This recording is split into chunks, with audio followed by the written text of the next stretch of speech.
What's good, everyone? Aggie Coach here. All right, guys, so welcome to another video. And I'm super excited because finally, an opportunity to do an update with the new 2020-2021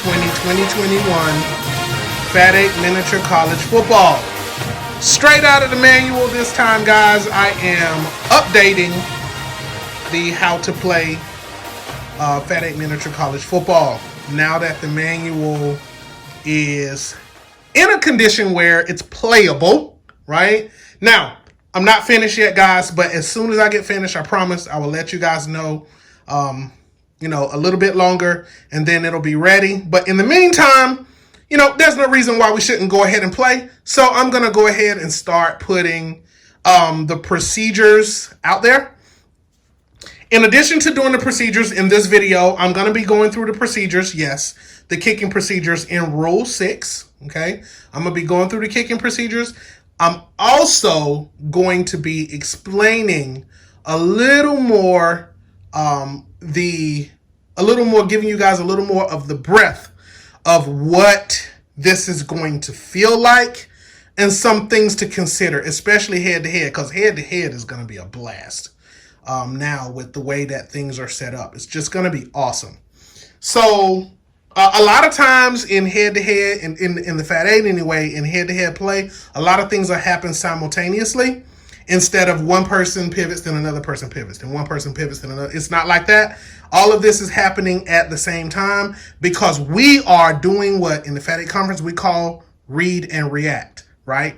We are reading and reacting to what it is that we are seeing. And so it's very fast, right? And there's a lot to consider. And it's all happening all at the same time, right? So, all right, let's go ahead and jump into it. I'm going to try to make this video short, as short as I possibly can. But I want to make sure that you understand. So, starting with the kickoff team, their restraining line is the 35-yard line. That is where they're going to be kicking the ball. So, really easy. You have 5 guys on each side of the kicker. As you can see, the kicker is dead center in the center of the field. He's kicking the ball from the 35-yard line. Now, here's the thing, though. The kicker has to show the action, right? The kicker has to run up and kick that ball. He has to kick the ball off the tee. You're going to see it happen. What you also is going to see is if any of his athletes, if any of the players on the kicking team crosses that 35-yard line before the kicker gets there to kick the ball, it's going to be an offside penalty on the kicking team. Oh, yeah. Now, but the kicking team, they're not the only ones who have things to worry about. It means that you got to know your players. You need to know who is fast and who is not fast. And you need to know all of these things because you might want to hold some guys back, a bit more than 3 to 5 yards. You might want to pull your really, really fast guys back to make sure that they don't get offsides. You might want to pull them back maybe 6 yards or 7 yards. That's your call. Okay, now on the receiving team, you have to be at least 10 yards from the kicking team's restraining line. That's going to put you at about the 45-yard line. You can push it back to the 50 if you like. Okay, but a maximum of 20 yards, 8 guys can't be more than 20 yards away, right? So you need to keep 8 guys in that box somewhere. Okay, why did the NCAA, this is not me, this is the NCAA's rule. Why did the NCAA make that rule? Well, they made that rule for 2 reasons. 1, because it cuts down on concussions, and 2, something that you got to consider as a coach. This is a big deal here with the way that this configuration is set up because you got to consider when that ball goes 10 yards is live, right? So you don't know when the onside kick is coming. It can be coming at any time, at any point during the game. I can choose to do an onside kick on you and get the ball back. So these are things that you have to consider, which for the receiving team now means on the receiving team, your guys in that 20-yard box, your guys are going to be doing 1 or 2 things. You have the option of keeping them stationary. You can keep any number of those guys stationary. That's your option. You also have the option of having your guys drop back. And once the ball goes up over their heads, they can form that wedge. They can move forward and start blocking. Okay. Now, the other thing to consider is receiving the ball. How does receiving work? Well, If the ball drops in play, the ball is legally in bounds. Pivot all unengaged players to go pursue the ball. They pick up the ball. Once they pick up the ball at that stage, pivot all unengaged players to go and block. Pivot your receiver towards his goal line and run the board. That's it. It's that simple. Now, let's go ahead and do this. Okay, so remember what I told you guys. The kicking procedures is in rule 6. Okay, so once I release this thing, all of the kicking procedures you guys will see is all right here. Okay, formations, everything. Feel free to create your own formations. Just follow the procedures and follow the rules, though. Okay, because the NCAA is very strict about kicking procedures, especially for the 2020 season. Which, by the way, we didn't have, right? Well, we had it in the spring.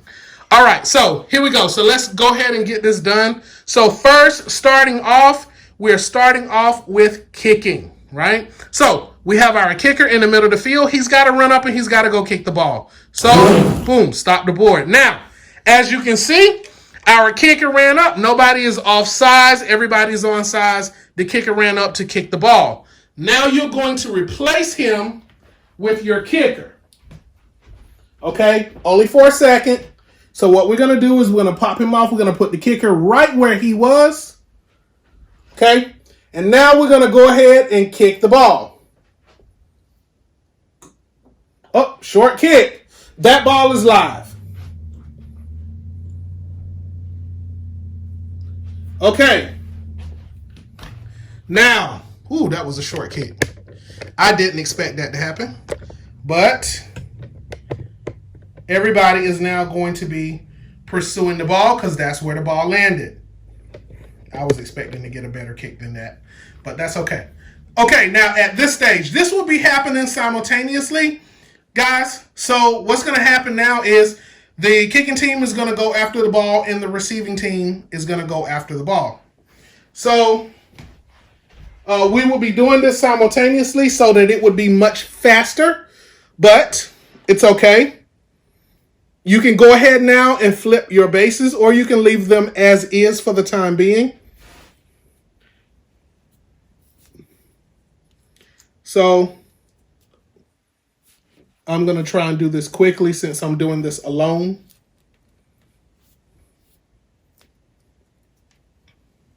So as you can see, this is the kind of thing that I have to go through when I'm recording a game. So doing both sides, doing teams on both sides can be a bit challenging. I'm going to have these blockers right here. For now, I'm going to have them, except you. I guess you can turn. I'll have them continue to drop back. Okay. And Appalachian State, I'm going to start pivoting all unengaged players. You can pivot them to go after the ball. This is how a pivot is done. Okay. The definition is in Rule 2 for pivots, but this is how a pivot is done. You just touch the back of their base, back corner, and you just do a pivot. Okay. Now we run the board for 2 seconds. 2, and there's the recovery. As you can see, recovery is made. Okay. Recovery is made. Now you pivot all unengaged players to go and do their assignments. And you pivot the receiver, the kicking receiver, towards his goal line to try and run it back if he can. Okay. So nobody is engaged, so that means that you can pivot everyone. Okay. So now I'm going to try and set up my blocking scheme here. So, and then you want to, as best you can, you want to try to get your guy to follow his blocking.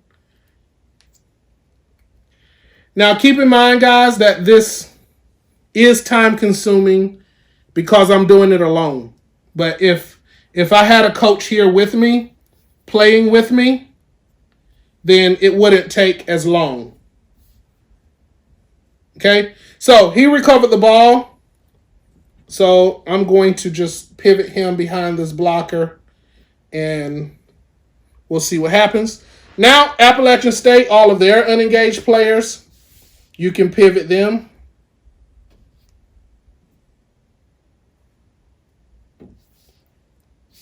So everybody at this stage, this right now is your backside pursuit. This is play side over here. So everybody now can go after the ball. So now, let's see what happens. Okay, hit at the 50-yard line, taken down, first down and 10 for the Chanticleers of Coastal Carolina, and that is how kicking works. So, the procedures are the same. If the ball had been kicked deep, it would have been the exact same. So that is how you do the kickoff out of the new manual. And I'm super excited about how it turned out. That was very nice. Ball is at midfield. It's going to be first down and 10. So when I come back, I'm going to be going over procedures for scrimmage gameplay, so you guys can see how that works. All right. So there's a lot that we're going to talk about. I'm going to be doing this whole series. So thank you guys for watching. Don't forget, comment, like, and subscribe. Peace.